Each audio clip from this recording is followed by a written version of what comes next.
Roxanne always said you could date anyone, but she'd only marry a guy who was under 26. So, on my 26th birthday, Roxanne tricked me into flying 1,000 miles away while she proposed to the new intern. She had her bodyguards block the door, warning them, "Don't let Leo Dawes up here." But even after the proposal ceremony ended, I never showed up. That's when she started to panic. The live comments flew across the screen. What the hell is the main character doing? Doesn't he know Roxanne is just waiting for him to crash the proposal? She's going to be absolutely crushed. Seriously, sensitive people really need a love that's constant and unwavering. He's just changed. If it were me, even if Roxanne was all thorns, I'd still hug her, thorns and all. I just smiled. No tears, no drama. I turned around and boarded a flight out of the country. I guess the problem really is me. I admit it. I have changed. Roxanne was in a bad mood. I could feel it from the moment I woke up. When the alarm went off, I wasn't fully awake, but muscle memory had me reach out and turn it off. Then I rolled over, about to wrap my arms around her. Roxanne pulled away. I snapped awake and opened my eyes. All I saw was her back as she got dressed, facing away from me. The air around her was heavy as she walked out of the bedroom without a word. I sat there on the bed, confused, a pit forming in my stomach. I subconsciously glanced at the live comments. The feed had already exploded. Still spacing out? Roxanne is about to lose it. Wouldn't you be pissed if your husband just randomly slept with his back to you all night? Roxanne was up all night, staring at his back, on the verge of tears. My heart is breaking for her. Only an idiot like him could sleep like a log. So she was mad because I slept with my back to her last night? But I was just so tired. There was a problem at the event yesterday. The new intern was in charge of ordering the drinks. He got the date wrong. They were supposed to arrive yesterday. But when we called, the supplier said, "Your order is for the 17th, right? That's 2 days from now." I looked at the intern. His eyes reddened, and his voice immediately choked up. I don't know, how could this happen? I'm so stupid. I can't even do this one thing right. It's all my fault, but I didn't do it on purpose. Can you please not look at me like that? I'm exhausted. I'm so stressed. And I'm worried about whether I'll even get a permanent offer. I hadn't even said a word, but he was already running off with his head down. A few minutes later, Roxanne called me. It already happened. Just fix it. Why are you giving an intern a hard time? The defensive tone in her voice stung, but the live comments were laughing. My husband hasn't texted me in an hour and 52 minutes. I'm Mel. That intern is such a drama queen. If Roxanne wasn't just using him to make the MC jealous, she wouldn't give him the time of day. Does he really think he's special? LMAO, she has to be the most stubborn person in the world. Stop picking at the money tree. She's going to pull all its leaves off. Look at that miserable expression. She needs her man to come comfort her. But how was I supposed to comfort her? A wave of helplessness washed over me. I opened my mouth several times, but no words came out. Ben ran over. "Leo, it's all set. I got in touch with our old supplier. They can bail us out, but they're short-staffed, so we'll have to unload the truck ourselves." I finally let out a breath of relief. To the person waiting silently on the other end of the line, I said, "Got it." I'm busy. Gotta go. That was not the response Roxanne wanted. I should have, as the comments suggested, dropped everything and run back to her. I should have told her that no matter what happened, she was the most important thing in the world. But I couldn't do it. Or rather, I was finding it harder and harder to do. The entire day, from setup to cleanup, left everyone exhausted. When I finally packed up and walked out of the venue, I saw Roxanne waiting by the side of the road. She was smoking a cigarette. Through the haze of smoke, she watched me with a detached gaze, as if looking at a complete stranger. I stopped in my tracks, suddenly afraid to walk over. Would she even acknowledge me? Would she slam the car door and speed off before I got close? Or would she hit me with a sarcastic, "Who are you? Do I know you?" I'd been through this so many times. I was supposed to chase her, humble myself, and grovel until her anger subsided. But I was just too tired. Right now, even forcing a smile felt like too much work. Just then, the intern, Ethan, ran out. "Ms. Adler, you really came to pick me up? I was just kidding when I mentioned it. You're so nice to me. Come on, I'll take you for some amazing ramen." I saw Roxanne's lips curl into a slight smile. She opened the passenger door, holding it for Ethan as he got in. Then she walked around to the driver's side. Before closing her door, she paused for a few seconds. She was waiting for me to call out to her, waiting for me to aggressively kick the intern out, waiting for me to grab her wrist, ignore her feigned indifference, and tell her, "You're mine." But I didn't move. My legs felt like they were filled with lead. Finally, the car door slammed shut. Roxanne sped away. She didn't take Ethan home, nor did she go for ramen with him. She dropped him off at the side of the road, said something came up, and drove off. She didn't go home either. The car was parked in a lot. She just sat there, looking like a little girl who'd been abandoned. The live comments told me all of this. The MC is just too much. How long is he going to torture her? If he just called her, Roxanne would swallow her pride and go to him. But he won't even do that. He doesn't actually think she likes the intern, does he? Her love for him is bigger than anything. How can he not feel it? Yeah, I couldn't feel it. I often couldn't. I was just so tired. I just wanted to sleep. I didn't want to be startled awake in the middle of the night by her cold, creepy stare. Finally, I called her. "Roxanne, when are you coming back?" Roxanne didn't wait for me. By the time I finished getting ready and went downstairs, the car was gone. I called a rideshare and waited for a long time. Morning rush hour. In the end, I was late. I had just sat down when her internal line buzzed. "In my office. We need to talk." When I pushed open her office door, Ethan was there too. He was holding a pork bun up to Roxanne's lips. "This is so good, seriously. Ms. Adler, you have to try a bite." Roxanne was leaning back, looking disgusted.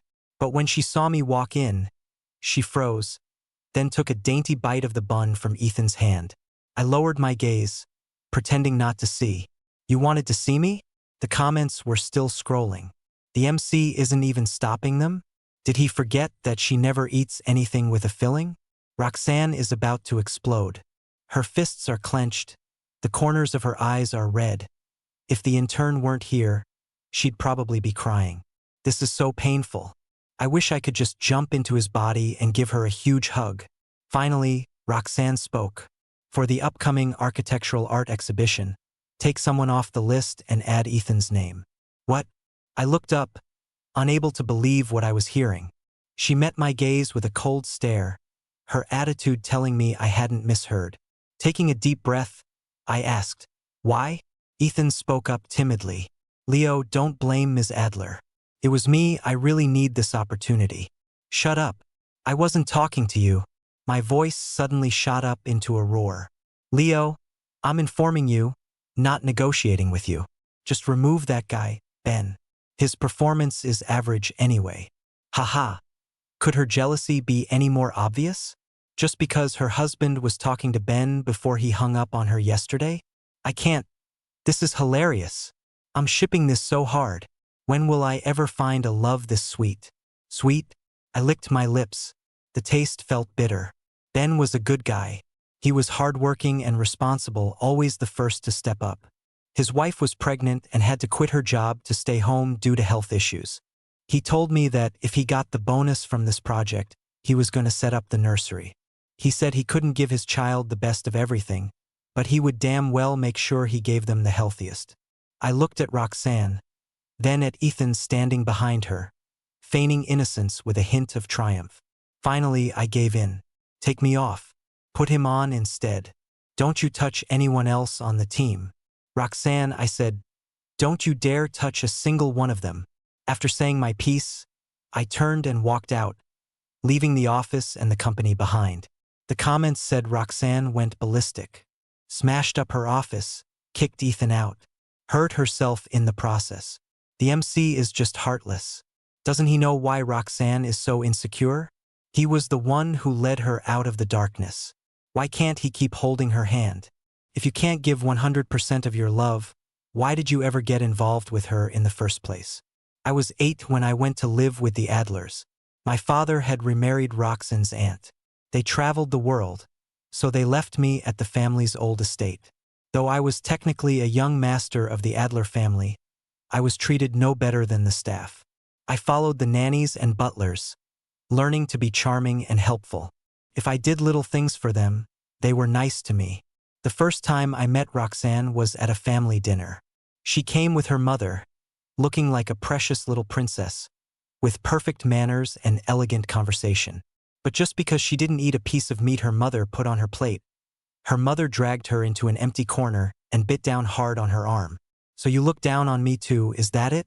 You're just like your ungrateful father. All you Adlers look down on me. She didn't cry or pull away, just stood there like a lifeless doll. It was so pitiful. So I gave her the only piece of chocolate I had. The nanny said it was imported, handmade, and very expensive. Once it was gone, it was gone. I'd been saving it, wanting to give it to my father when he came back. But in that moment, I felt like giving it to Roxanne was okay, too. And so, every time she came to the estate, I would give her the treats I had secretly saved. She would eat quietly while I chattered on. And then, she suddenly asked. It was the first time she had ever spoken to me. My eyes went wide. And then the bird flew away. The kitten missed, and I laughed so hard, and the kitten turned around and glared at me. Can you believe it? The kitten glared at me. Idiot. Yeah, the kitten was a real idiot. I meant you're the idiot. The days passed slowly. I was always waiting for my father to come back. When he didn't, I waited for Roxanne to visit. I saved up a lot of snacks and a belly full of stories. Then one day, Roxanne came, and with her came terrible news. My father and Roxanne's aunt had died in a car accident. I was 11. The Adlers wouldn't keep me anymore, and I had no other relatives. They decided to send me to an orphanage. I looked around at everyone, completely lost. I didn't understand how, in a single day, I could lose everything. Only Roxanne. She stepped forward and took my hand. I want him. After leaving the company, I went to a nearby coffee shop. I sat there for a long time. To be honest, it didn't matter to me whether I was in charge of the exhibition or not. It wasn't a job I liked. When I graduated, Roxanne suggested I come work at her company. I didn't agree at first, so she gave me the silent treatment. She didn't understand why I wouldn't accept. The live comments didn't understand either. Roxanne just can't be without him. What's so wrong with that? The MC is just too ambitious. What's wrong with being a kept man, pampered by his girlfriend? He could live a life of leisure without ever working a day. I don't know what he's being so dramatic about.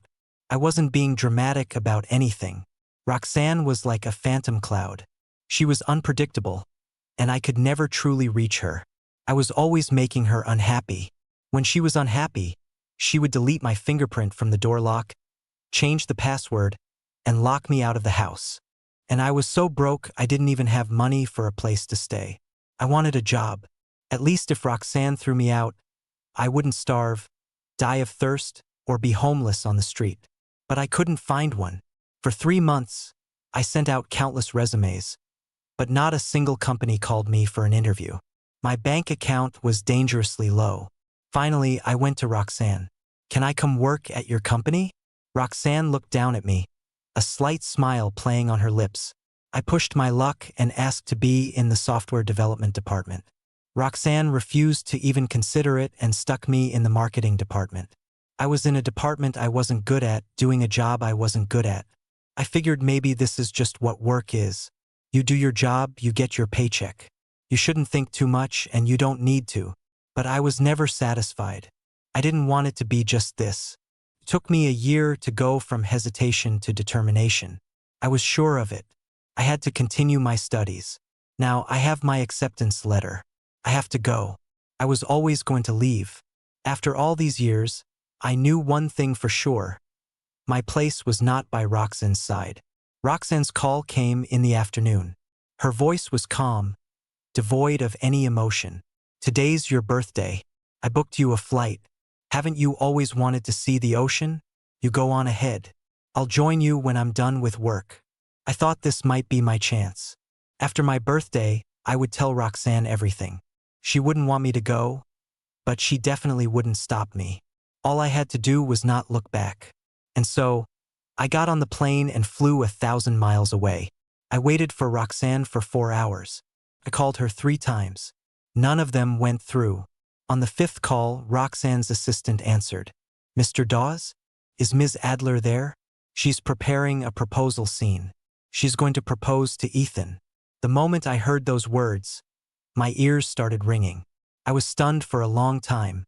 I hung up the phone and sat by the ocean. The live comments were all laughing. "Bet you feel stupid now. Seriously, does he have to lose her to realize what he had? Relax, it's just a test from Roxanne. As long as the MC rushes back to crash it, the proposal will be for him." A new message popped up on my phone. I clicked on it. It was 2 videos from one of Roxanne's friends. In the first one, you could only see Roxanne's profile as she leaned against the terrace railing, smoking. "Are you really going to propose to that intern? What about Leo?" She smiled coolly. "You don't get it. You can date anyone, but I only marry men under 26. Today is Leo's 26th birthday." 2 seconds of silence, then a roar of laughter. The second video showed Roxanne from behind. She stood before a line of bodyguards. She said sternly, "Get a good look at the person in this photo. You are not to let him up here." After the 2 videos was a text message. "Leo, you saw it.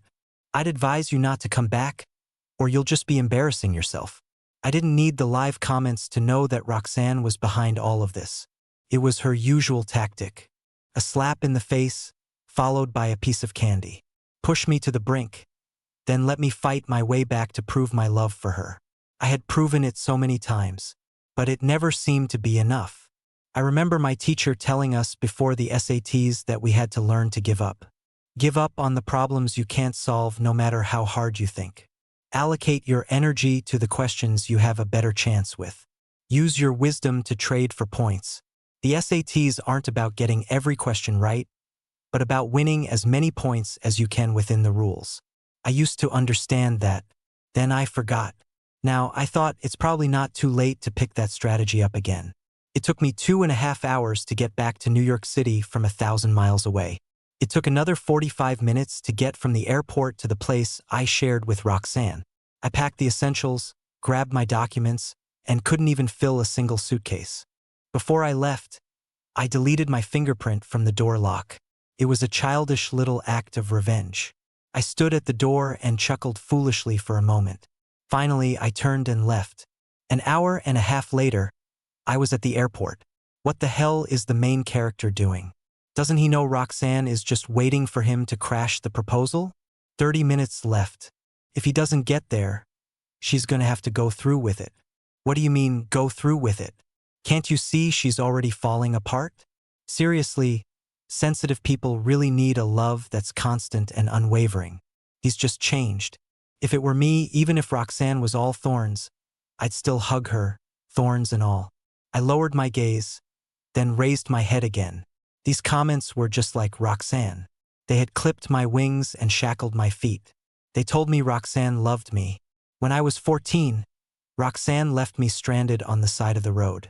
The comments said it was my fault for helping another girl with her homework. Roxanne was jealous. But even then, she was worried about me. She hadn't really left, she had circled back and was following me from behind. When I was 15, Roxanne threw the birthday cake I'd made for her into the trash. The comments were speechless. Roxanne wanted to carry his backpack for him. How could he say no? Doesn't he know he was rejecting a piece of her heart? When I was 16, it was time for me to confess my feelings to Roxanne. But she wouldn't accept. She would reject me countless times, and I had to persevere until she was satisfied. When I was 17, Roxanne finally said yes. The comments said she had finally softened up for me. When I was 18, she changed my college application. The comments said it was a test. What was more important, Roxanne or my future? For the first time, I broke down. My voice choked with sobs as I told her, "You're important. You're the most important. You're the most important person in the world to me." Without you, I don't know what would have happened to me. You gave me a place to live, you fed me, you clothed me, you paid my tuition. I'll do whatever you ask me to do. But Roxanne, I want to go to college there. Roxanne asked me, do you love me? Or are you just repaying me? I forced a smile. I love you. I didn't expect to run into Marcus Hahn at the airport. He was a few years older than Roxanne. In their circle, he was the guy everyone looked up to. While Roxanne and her friends were still getting into street fights, he had already taken his company public. He'd made a name for himself in gaming, software engineering, and development. In college, I used to think, I have to become like him, catch up to him, and surpass him. But he hated me. For a man who never showed his emotions, his likes and dislikes were usually hidden. But he'd gone out of his way to say he didn't like people like me. Roxanne once asked me, when did you piss him off? I shook my head and said I didn't know. So she warned me, then stay out of his way when you see him. Otherwise, not even I can protect you. With that in mind, I turned to go the other way. But his executive assistant stopped me. Mr. Dawes, Mr. Hahn would like to invite you to join him. Would you do him the honor? I forced a smile. It wasn't like I could refuse. Besides, I was curious why he was inviting me over. So I went and sat down. He was wearing rimless glasses, staring at his laptop. He didn't even look up. He just asked coolly, what are you drinking? Nothing for me, thanks. 2 double espressos. Right away, sir. My mouth twitched. No one was speaking up for me. Finally, he looked up. He took off his glasses and rubbed the bridge of his nose. I need a pick-me-up, and I figure you can't sleep either. Oh, was that an explanation? Thank you, Mr. Hahn. He looked at me, his gaze deep, carrying the calm and detached air of a man in power. But when he spoke, his tone was surprisingly gossipy. Are you running away? I looked at him, surprised. He raised an eyebrow. Seeing you here at this particular moment is the only conclusion I can draw. I was even more surprised. You know about it too? He tapped his phone, brought up a live stream, and pushed it in front of me. The whole city knows. In the stream, Roxanne was holding a bouquet of roses, slowly walking toward a young man in the center of the stage. She was proposing. A live-streamed proposal. Marcus closed his phone. You're not going over there. No. He gave a slight nod. So you're not a complete idiot. Just then, Marcus's assistant returned. He placed the coffee in front of me. Drink up. If you're going to leave, leave with a clear head. For some reason, I felt there was a hidden meaning in his words. Finally, I couldn't hold back and asked, Mr. Hahn, why do you hate me? Marcus didn't answer right away. He took a sip of his coffee, his Adam's apple bobbing. After a moment, he spoke. I have a question for you, too. Do you remember me? His question stunned me. I couldn't recall ever crossing paths with Marcus Hahn before. He had only returned to the country in recent years, having been abroad before that. And I had never been to the country where he lived. He seemed to notice my hesitation and confusion. Marcus smiled and leaned in closer. Do you know why I hate you? I hate people who squander their talent. Then he said a name. Instantly, I froze. It was from an algorithm competition I participated in when I was 19. I had won second place. But before I could even get on the podium, I rushed back to the country. Roxanne had a crisis. Provoked by her mother and triggered by my absence, she had a breakdown and cut her wrists. She was in the hospital for 6 months. I stayed by her side for 6 months, never leaving. During that time, I received an invitation from a team. They invited me to participate in developing an engine for a new game, saying their company was. I didn't hear the rest. I hung up, because Roxanne was having another episode. Suddenly, I looked up. That voice, it was Marcus Hahn. Looks like you remember now. He stood up. I always regretted not being able to recruit that young genius. But I figured he was destined for a bigger stage. And what happens? He ends up in marketing? Leo, do you regret it? Marcus was already gone. The cups on the table had been cleared away. It was as if nothing had happened. But I knew it wasn't true. I couldn't help but bury my face in my hands. Do I regret it? I don't know. At 19, Roxanne was more important than anything. At 26, I want to find out who Leo Dawes is. That year, I fired a bullet at my own dream. Years later, it hit me right between the eyes. Leo hung up the phone. Roxanne stood frozen for a long time, until a friend came over and nudged her. She dazedly handed over her phone. Here, look. Is my phone broken? What's wrong? It's not broken. It's working fine. Impossible. If it's not broken, why did Leo hang up on me? Her friend paused, scratching their head awkwardly. Leo hung up? What nonsense are you spouting? Roxanne roared, clutching her phone and storming off. Leo would never hang up on me. She rushed downstairs and grabbed one of the bodyguards. Did you hurt Leo? I warned you, just put on a show. Don't actually touch him. The bodyguards looked at each other, confused. But Mr. Dawes never came. Impossible. Did you not see him? Did he get in through another entrance? The cameras. Check the security cameras. Everyone scrambled, but Roxanne suddenly seemed to have an idea, and her eyes lit up. Today is Leo's birthday. He must be at the beach waiting for me. He loves looking at the ocean. He must be waiting for me to find him. What time is it? Her assistant quickly checked. 1:12 a.m. The light in Roxanne's eyes dimmed slightly, but she immediately reassured herself. It's fine. I got Leo a present. I can make it up to him. It's only been a little over an hour. He won't be mad at me. Roxanne started to walk off. Ethan, who had been left stranded on the rooftop, finally caught up. He grabbed Roxanne's arm. Ms. Adler, where are you going? Our ceremony isn't finished. Why aren't we continuing? Didn't you say you wanted to marry me? You said you liked me, didn't you? Who are you going to find now? Leo? Then what am I? Get off me! Roxanne yelled, trying to shake him off. But Ethan held on tight, his face flushed. You were about to propose to me. What the hell is he? And what the hell are you? Roxanne grabbed Ethan by the throat, her gaze terrifying, as if she wanted to eat him alive. You knew I had a boyfriend, but you still came on to me, flirted with me. I was just using you. Did you actually take it seriously? She shoved Ethan aside. Don't ever let me see you again. It was 3 hours later when Roxanne finally reached the beach. She had just gotten off the plane when her assistant called to say they had checked Leo's flight information. He had returned to New York. At that moment, Roxanne's anxious heart finally settled. She slowed her pace, no longer in a hurry. She laughed at herself. She must have been crazy to think Leo would just disappear. This was Leo, after all. Roxanne's Leo. He would never leave her. He knew she couldn't live without him, too. It's just that he'd behaved badly this time.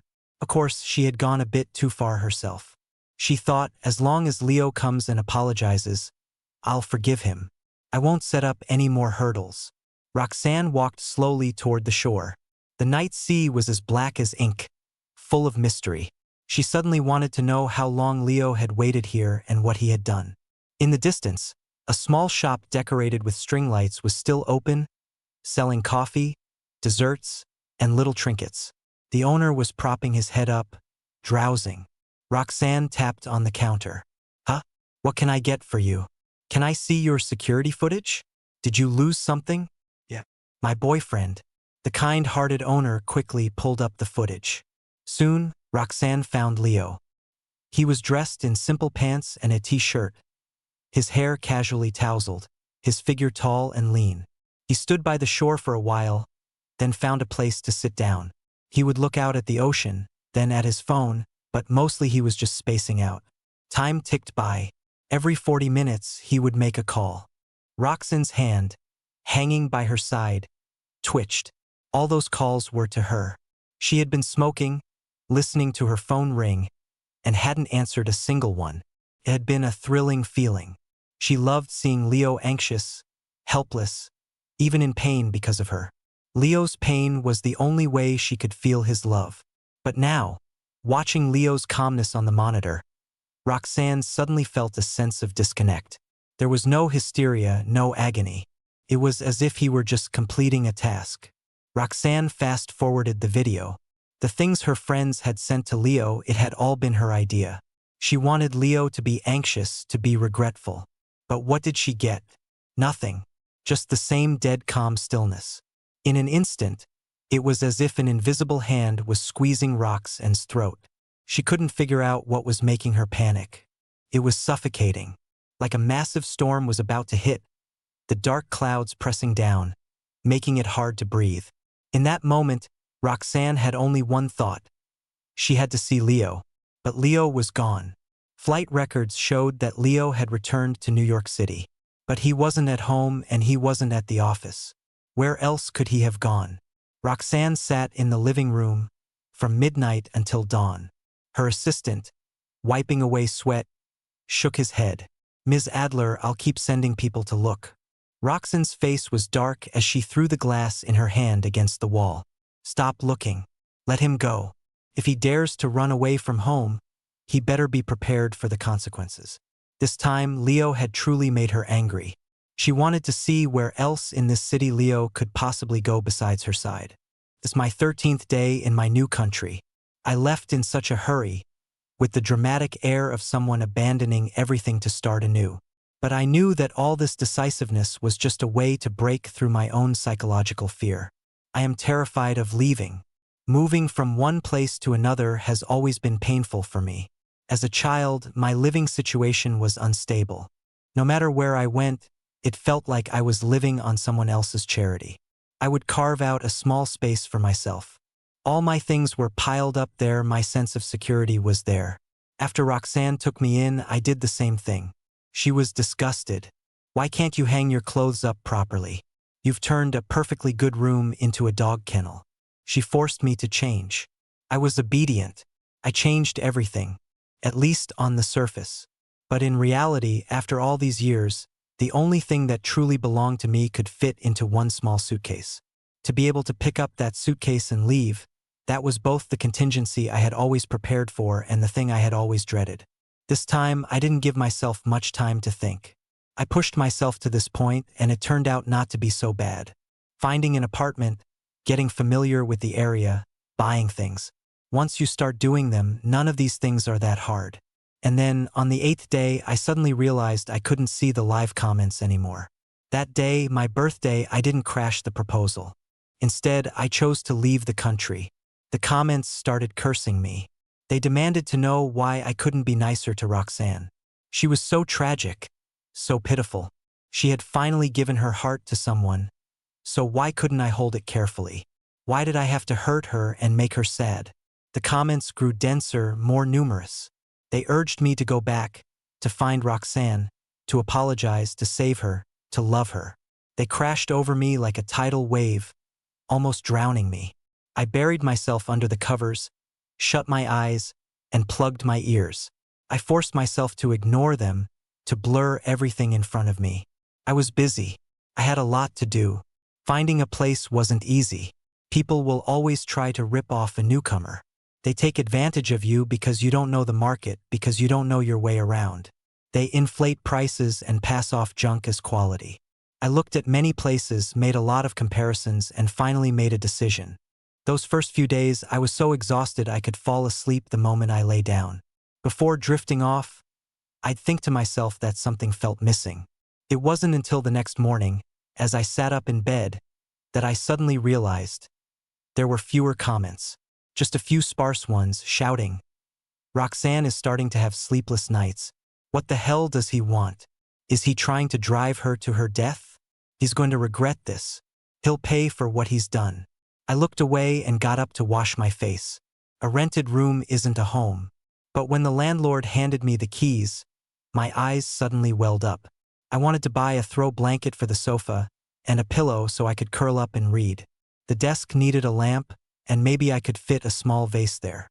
I wanted to buy a big bowl, big enough to put all my food into one dish. That's how I wanted to eat. Maybe I could put a rug by the bed. It would feel so nice to step on it with bare feet. I ran all over the place, walked for miles. Everything I brought back to my apartment was carefully chosen. The days went by, and every place my feet had touched became etched in my memory. The streets, the shops, the people. I was starting to get to know this place. Until the 8th day. I was sitting and quietly drinking a cup of coffee. A skateboarder zipped by. A street performer started to sing. A cool breeze brushed past, and I stood up to leave. Suddenly, I realized the live comments were gone. I looked around in a panic, again and again. Finally, I was sure. They were really gone. Did they disappear today? Or had they been gone before today? I had no way of knowing. But in that moment, I suddenly lost control. I squatted down on the sidewalk, wrapped my arms around myself, and sobbed. 8 days. Just 8 days. The comments that had floated before my eyes for decades were gone. So all these years, what had trapped me? The comments, Roxanne, or myself? Roxanne didn't truly realize Leo was gone until a month and a half later. At first, she was confident he would show up soon. Leo had always been such an easy kid to understand. Kind, naive, insecure, a people pleaser. A kid like that was too easy to control. You just had to be a little nice to him, and he'd never leave you. Make him feel like you needed him, too, and he would devote his entire self to you. But this kid still had fangs. He was too smart, learned everything quickly, and was always at the top of his class. The more he knew, the more likely he was to turn around and bite you. So Roxanne always followed a piece of candy with a slap. You couldn't be too nice to him, he'd get spoiled. But you couldn't be too mean either. If it hurt too much, he'd run. Over the years, Roxanne believed she had managed everything perfectly. Leo would always come back. He couldn't leave her, and he knew she couldn't live without him. Like a baby elephant chained up. If you train it right, it won't run away even after you remove the chains. But as the days went by, there was no word from Leo. Roxanne grew more and more silent. She smoked more and her temper grew shorter. One day, as she passed the marketing department, she heard someone inside say, "Leo used to be the contact for this client, but his phone isn't working. What do we do?" Roxanne's face instantly darkened. She kicked over a flower pot by the door. "Do your job. If you can't, get out. You think the company can't function without Leo?" From then on, Leo's name became a taboo word in the company. Roxanne started having trouble sleeping. At first, it was just difficulty falling asleep. Then she started waking up with a jolt. She would hear Leo's voice. He'd open the door and say, "I'm back." Roxanne would rush downstairs and snap, "You finally decided to come back?" But there was no Leo. There was nothing. Roxanne didn't believe it. She checked the security cameras at home, then the building security footage. "Mr. Dawes really hasn't been back, Ms. Adler. Are you sure you didn't just imagine it?" Roxanne returned home, her face grim. After that, she couldn't sleep at all. Sitting in her office, pressing on her throbbing temples, Roxanne spoke in a heavy breath. "Leo, I don't feel well." The moment the words left her mouth, she froze. A searing pain shot through her, and Roxanne could barely breathe. "Ms. Adler, what's wrong?" She grabbed her assistant. "Find him." "Find who?" "Leo Dawes. I chose a 1.5-year taught master's program for my studies abroad. During that time, I leveraged my glory as a former algorithm competition runner up to its absolute limit. They say you shouldn't rest on your laurels. But laurels are still laurels. If they have value, why not use them? Besides, algorithmic thinking is like muscle memory. I could pick it up again 10 times faster than any beginner. So I joined a lab pretty quickly. In my second semester, I applied to be a teaching assistant, partly to supplement my income and partly to pad my future resume. Of course, this also meant my schedule became increasingly tight, and I even had to pull all-nighters to run experiments. Later, I followed a professor to observe a competition and unexpectedly ran into Marcus Hahn. "Mr. Hahn, long time no see." I could feel that his attitude toward me was much better than before. He asked about how I was doing. Given our relationship, I should have answered with casual pleasantries. But for some reason, I felt the nervousness of a junior being questioned by an elder. I couldn't help but lay out my academic situation and plans for the next phase. Marcus didn't seem impatient, he listened carefully. Finally, he nodded. "You can start preparing for interviews next semester. Do you have any companies in mind?" Maybe I was pushing my luck, but I couldn't resist asking, "Do you have any recommendations, Mr. Hahn?" "Abyssal Tech? Your company? You've heard of it?" I nodded vigorously. How could I not have? I just assumed that after our unpleasant history, he wouldn't want me in his company. My reaction must have amused him, because Marcus's lips curved into a smile, and he took out his business card. Well then, Mr. Dawes, please consider our company first. We have a branch here, too, so if you're willing, I'll be returning to my home country. I knew what Marcus was implying. But I'm going to work and live a normal life, not hide forever. Marcus nodded. Then let me add another incentive. I guarantee that before you return, you will not be disturbed by anyone. A warmth spread through my heart. Mr. Han, thank you. I will make sure your bet on me pays off double. I completed my studies and graduated successfully. The day I returned, a guy named Ethan picked me up. He was AT's chief architect. We had communicated for work online before, but this was our first time meeting in person. He was yawning, looking like he hadn't woken up yet. It made me offer, do you want me to drive? I hadn't driven much since getting my license, but it had to be better than him driving tired. But he was stubborn. He insisted on driving himself. The boss wants me to take you to the office first. It's a bit urgent. Okay, let's go. His jaw dropped. You just got off a plane, you haven't even signed an employment contract, and you have to start working. Aren't you going to curse the evils of capitalism? Or are you just being polite because I'm here? It's okay, you can curse. I can cover my ears. From just those few sentences, I could tell how deep his resentment ran. I couldn't help but ask, how many all-nighters have you pulled? I shouldn't have asked. He almost burst into tears. How many all-nighters? Why don't you ask how many days it's been since I've been home? My wife has already started telling everyone I'm her free-range husband. At the time, I just felt sorry for him. It wasn't until I faced the same work-life crisis that I finally understood. My 7-figure salary was well earned. I ran into Roxanne 4 months after returning to the country. This city is huge. Bumping into someone by chance is really not easy. That day, I was just dead tired and went downstairs to buy a coffee. As we passed each other, someone suddenly grabbed my arm. Leo? The voice was hoarse, raspy, and almost distorted. I turned and saw Roxanne. Thin, haggard, with an exhaustion she could barely conceal.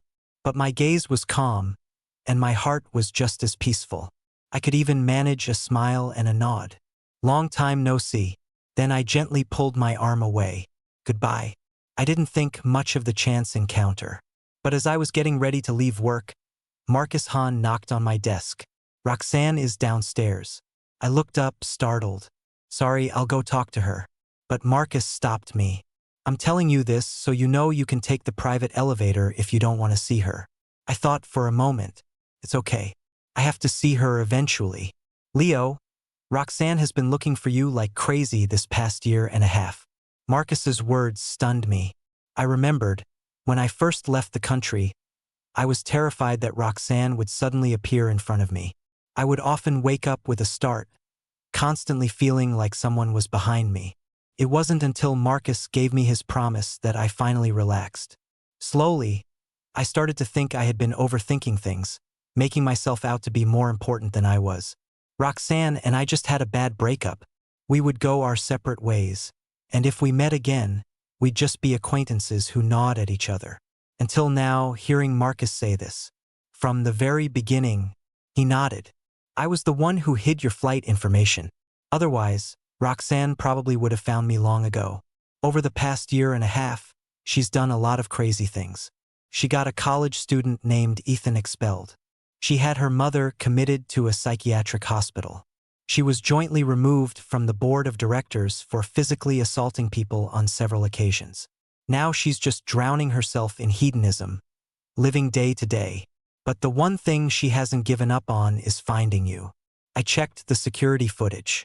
She followed you all the way to the company, asked the front desk for your name, and confirmed it several times. The reason she didn't do anything when she saw you is probably because she couldn't process it. I've heard she's been having hallucinations. I was dazed for a long time. Marcus didn't leave. He pulled up a chair and sat across from me. My hands on the desk slowly tightened into fists. I looked up at him. Boss, what do I do? Marcus suddenly smiled. I have to say, I'm very gratified. His goal was probably to tease me, and it worked. I actually smiled. How could I? Maybe I would have in the past.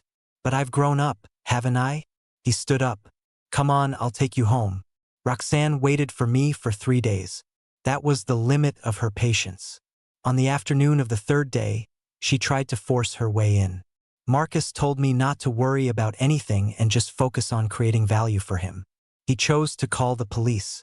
Roxanne was taken away. Because she had hit one of the security guards, she was detained for 7 days. After 7 days, she didn't show up again. I wasn't naive enough to think she had learned her lesson, and I couldn't keep hiding every time I went out. In the end, I decided to take the initiative and ask her to meet. I called her. The moment I said, "Hello," she laughed. Marcus Hahn. So it was Marcus Hahn. He's the one who took you, who hid you. No wonder. No wonder I couldn't find you no matter how hard I looked. Leo, how dare you? You're mine. You can only be mine. Once, Roxanne was the one who held the power of life and death over me. I was her marionette, and she controlled my every move. I loved her, and I was afraid of her. Later, I thought maybe I didn't love her at all. Maybe it was just an emotional attachment born from fear.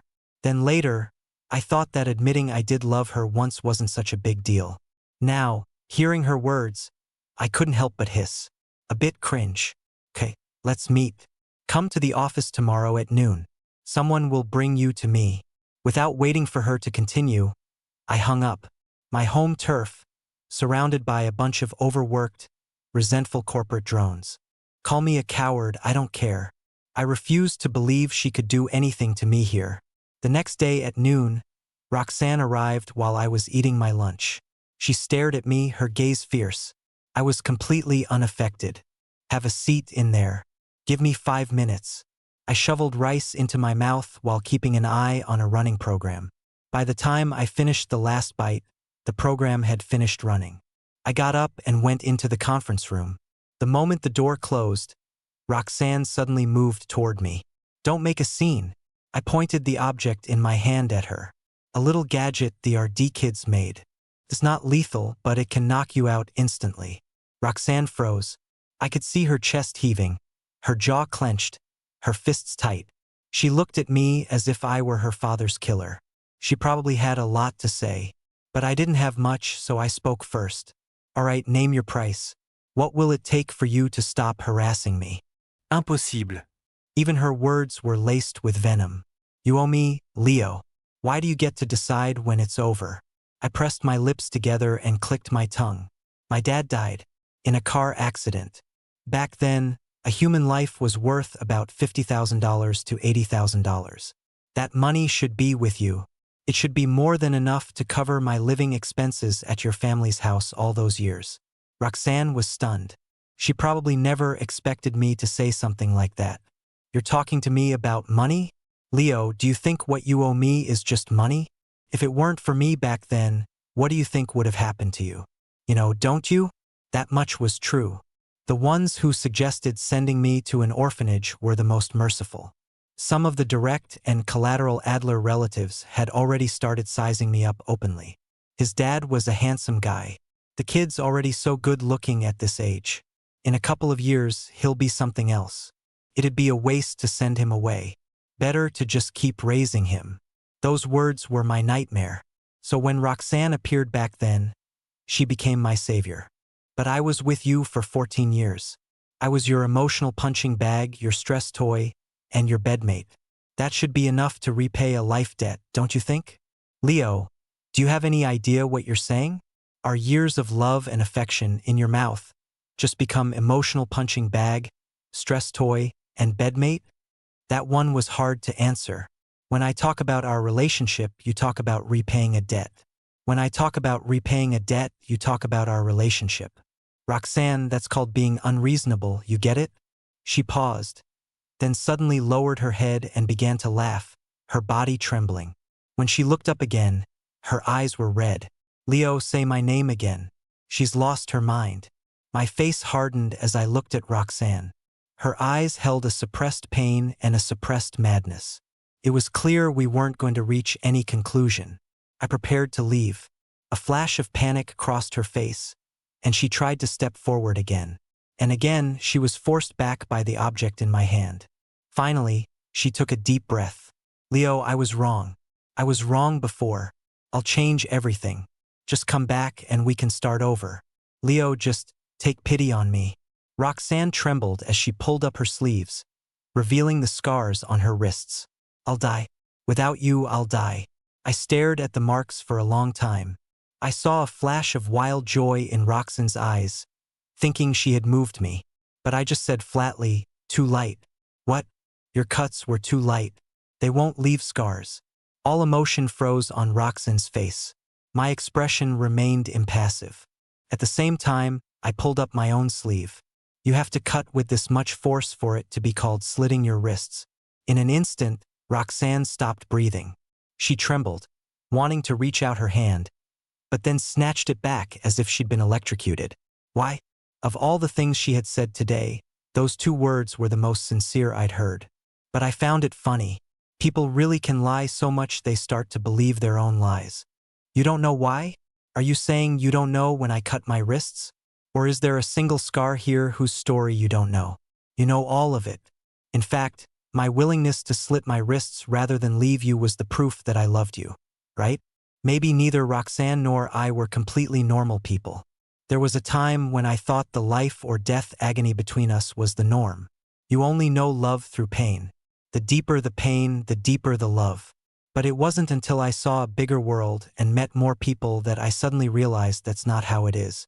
My therapist said that the reconciliation after a heated argument triggers a dopamine rush 300% higher than normal interaction, and this psychological addiction can make people mistake pain for love. But pain only breeds submission. Only real love can breed the flesh and blood that allows you to grow tall and wild. When a relationship needs to be irrigated with blood, it is absolutely a counterfeit of love. Roxanne, there's only one reason I left you. I'm trying to survive. If we stay together, I'll either kill myself or kill you. No, Roxanne almost shrieked. No, Leo, it's not like that. You're just angry. Come back. We can start over. I'll go to the beach with you. Roxanne. I interrupted her. The one who likes to look at the ocean is you, not me. Finally, this is the last time we will ever meet. Your stalking, harassment, forced entry, assault, and your extreme behavior today, I will submit all of it to the authorities. The company's legal team will build a legal firewall for me within 24 hours. After that, you will receive a written warning. From then on, every instance of you harassing me will result in legal consequences. Roxanne didn't believe it. She chased my car, struggling against the police officers who were taking her away, pressing against the car window. I didn't even get out. She sent me messages, and each one received an automated reply. Nth harassment incident recorded and synced with police. Next incident will trigger public security penalties. She found where I lived and tried to drug me. I tossed her in return and used my last ounce of strength to call the police. Roxanne was in illegal possession of a controlled substance. To trace its source, the police searched her residence and found a modified secret room in her basement. Based on the items purchased, it was clear she had intended to kidnap and imprison someone long-term. Even though she only managed to drug you, the secret room and the items inside can be used as objective evidence. Illegal detention, intentional injury, attempted rape, and illegal possession of a controlled substance with multiple charges, she won't get off easy. Marcus told me this while watching me closely. He wasn't just talking about Roxanne, he was also telling me what could have happened to me if things had gone differently. I felt a bit helpless. Well, it didn't happen. I've been working out and lifting weights, not for nothing. It was just a bit sudden, but I fought back pretty well. And I'm supposed to praise you for that? I nodded. I think so. Marcus laughed, exasperated. I only needed to cooperate with the police for the follow-up. The company's legal team handled the rest. They said Roxanne kept demanding to see me and asked if I would go. I didn't even look up. No. Life was busy and fulfilling. One day, as I was walking into the office, the young woman at the front desk stopped me. Leo, there's a letter for you here. A guy named Ethan asked me to give it to you. Ethan? I was very surprised. I had almost forgotten who he was. What could he be writing to me about? But I opened it anyway. Said, Leo, thank you. And I'm sorry. He wrote that after Roxanne got drunk, he had tried to get close to her, to force the issue and make her take responsibility for him. But not only did Roxanne do nothing, she flew into a rage and had him expelled from school. The love he thought he had was gone. His dream of marrying Rich was shattered, and he didn't even get his degree. Ethan was lost for a while. With my return and Roxanne's renewed obsession with me, his thoughts turned to extremes. A knife, a target, he was heading for Roxanne. That day Roxanne followed me and I called the police. She had screamed, eyes red, you might as well just kill me. You said, it's not worth throwing away my life for you. Leo, if it weren't for you, I definitely would have thrown my life away. So thank you. Closing the letter, I couldn't help but smile. My colleague Ethan asked me, what are you smiling about? Nothing. Just suddenly remembered a quote. What quote? I acknowledge all of yesterday's sorrows, but I refuse to let them define tomorrow's dawn. Ethan blinked, then suddenly yelled, Marcus, you monster. You've driven another one insane. I paused, then burst out laughing. Laughter is contagious. Before long, everyone in the office was laughing. I looked out the window. I acknowledge all of yesterday's sorrows, but I refuse to let them define tomorrow's dawn. From this moment on, my bones are the branches of a new magnolia. My heart is a nebula pulling itself back together, and every beat resets the countdown. Infinite seconds remaining until I'm reborn.